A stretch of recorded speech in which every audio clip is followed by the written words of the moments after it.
পরিবেশ বেশ ভালো, ভিতরে অনেকে দেখা যাচ্ছে একটু বেশি সময় নিচ্ছে, যেটা আমাদের চোখে পড়লো। আদার দেন দ্যাট আমরা মনে হয় যে বেশ ভালো হচ্ছে সাড়া পাচ্ছি স্টুডেন্টদের কাছ থেকে। আর ভূতত্ত্ব বিভাগ, এটা যেহেতু আমার নিজের হল, সুফিয়া কামাল হলের পড়েছে, কেন্দ্র এখানে পড়েছে, তো সবকিছু মিলাই কিন্তু আমার স্টুডেন্টদের সাথে সবাই আমার পরিচিত, তো সেই জায়গা থেকে একটা ভালো সাড়া পাচ্ছি। তো অন্যান্য হলগুলো থেকেও খুব ভালো সাড়া পাচ্ছি।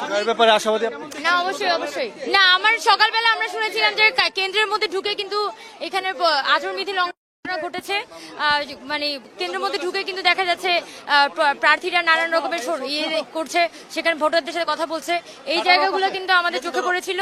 আমরা যেটা এখানে বলতে চাই যে এখানে আচরণবিধি লঙ্ঘনের যে ঘটনাগুলো হয়েছে সেটা যাতে নির্বাচন কমিশন আমলে নেয়। আমরা চাচ্ছি যে এখানে একটা ফ্রি অ্যান্ড ফেয়ার ইলেকশন হোক। এখনো পর্যন্ত সাধারণ স্টুডেন্টদের পার্টিসিপেশন খুবই ভালো। সকালবেলা তো একদমই লাইন হয়েছিল, এখন আস্তে আস্তে দেখা যাচ্ছে স্টুডেন্টরা হয়তো আস্তে আস্তে আসছে।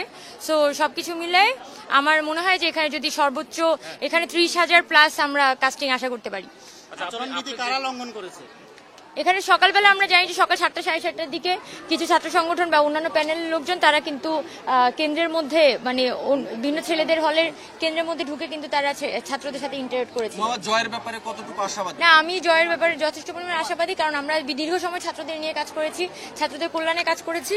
সো আমি মনে করি যে এখানে ছাত্ররা বেছে নিলে, যেহেতু এখানে অনাবাসিক এবং একই সাথে সাধারণ যারা নারী শিক্ষার্থীরা আছে তাদের অংশগ্রহণ অত্যন্ত বেশি, আমি তাই মনে করি যে ওভারঅল পার্টিসিপেশন ভালো।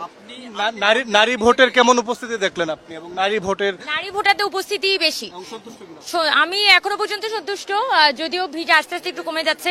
তো আমি যেটা মনে করি যে ভোটার কাস্টিং যদি 30,000+ হয় তাহলে এটা ভোট বলা যায়। যে এখানে যেমন হচ্ছে যে অন্যান্য প্রার্থীদের ক্ষেত্রে আমরা শুনেছি, আমাদের ক্ষেত্রে এটা হয়েছে যে পোলিং এজেন্ট গতকালকে রাতে 10:30 বাজে আমাকে পোলিং এজেন্টের লিস্ট দেওয়া হয়, এবং সেখানে যে পোলিং এজেন্টকে আমরা মেয়েদের কেন্দ্রে দিয়েছি তাকে ছেলেদের কেন্দ্রে দিয়ে দেওয়া হয়েছে, এক কেন্দ্রের পোলিং এজেন্টকে আরেক কেন্দ্রে দিয়ে দেওয়া হয়েছিল, এবং প্রচন্ড রকমের বিশৃঙ্খলা তৈরি হয়ে যায় সকালবেলা। এরপর যখন আমরা নির্বাচন কমিশনের সাথে কথা বলি তখন তারা বলেন সকালবেলা তারা বিষয়টা সমাধান করবে।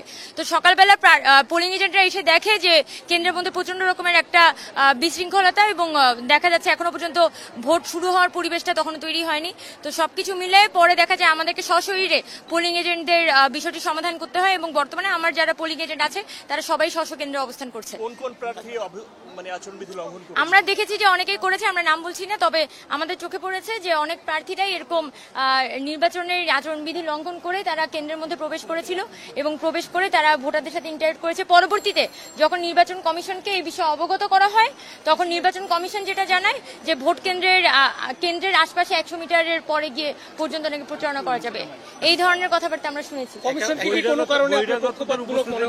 এটা এখনো পর্যন্ত তো এই আচরণবিধি লঙ্ঘনের কথা বারবার এসেছে, কিন্তু আমরা কখনো শুনিনি যে তারা কোনো প্রকার ব্যবস্থা গ্রহণ করছে। এবং আরেকটা কথা এখানে আসে যে প্রক্রিয়ার গতকালকে রাতে পোলিং এজেন্ট সিলেক্ট করা হলো, আমরা জানি যে ভোট গণনার সময় কিন্তু এই পোলিং এজেন্টরা উপস্থিত থাকবে। সেক্ষেত্রে প্রতিটা কেন্দ্রে যে পোলিং এজেন্ট, আমরা সবাই সকলের পক্ষ থেকে পোলিং এজেন্ট দিয়েছি, কিন্তু যে পোলিং এজেন্টরা শেষ পর্যন্ত সিলেক্টেড হলো, যারা বাদ পড়েছে তারা কিভাবে সিলেক্টেড হলো, আর যারা বাদ পড়েছে তারা কি প্রক্রিয়ায় বাদ পড়েছে সেটা অবশ্যই আমাদের জানা উচিত।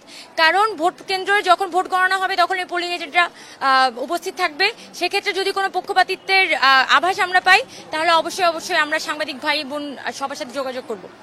এখনো পর্যন্ত তো আমরা যে যতটুকু ছাত্রছাত্রীদের সাথে ইন্টারেক্ট করেছি, বিশ্ববিদ্যালয়ের স্টুডেন্টরাই সব থেকে বেশি আছে, বহিরাগত আসার কোনো প্রবণতা আমরা দেখি নাই। তবে যদি আমাদের কাছে কান পর্যন্ত আসে, গতকালকে রাতে আমরা শুনেছিলাম যে অনেক বহিরাগত প্রবেশ করার চেষ্টা করছিল, যেটা আমাদের শিক্ষকরাই কিন্তু তাদেরকে আটকে দেন প্রবেশ পথে।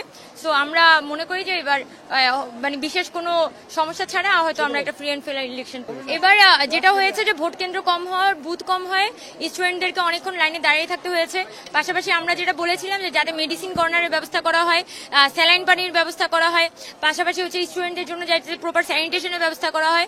আমরা দেখছি যে এখানে কিন্তু প্রপার বাথরুম ফ্যাসিলিটিস নাই, এবং এই যে কেন্দ্রগুলো আছে সেখানে যে ভোটাররা দীর্ঘ সময় ধরে তারা লাইনে দাঁড়িয়ে থাকবেন, সেটার জন্য যে পানির ব্যবস্থা থাকা দরকার ছিল, স্যালাইনের ব্যবস্থা থাকা দরকার ছিল, সেটা কিন্তু আমরা কর্তৃপক্ষের পক্ষ থেকে দেখিনি। এটাও না, আরো আছে যেমন ব্যাগ রাখার জন্য, মেয়েরা যারা আসছে তারা ব্যাগ